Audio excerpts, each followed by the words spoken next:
వాణి YouTube channel వీక్షిస్తున్న ప్రభు అవతారణ శుభాకాంక్షలు.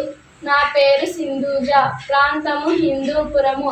ప్రతి ఒక్కరూ దైవ ధ్యాస కలిగి శరీరంలోనే దైవమును పొందాలని శ్రేష్టమైన మార్గమును చూపిస్తున్న ఆదరణకర్త అయిన శ్రీ శ్రీ శ్రీ ఆచార్య ప్రబోధానంద యోగీశ్వర్ల వారికి నమస్కారము.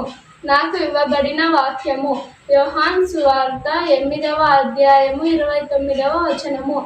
నన్ను పంపిన వాడు నాకు తోడై ఉన్నాడు, ఆయనకు ఇష్టమైన కార్యములను నేను ఎల్లప్పుడూ చేయుదును, కనుక ఆయన నన్ను ఒంటరిగా వదిలిపెట్టలేదని చెప్పెను.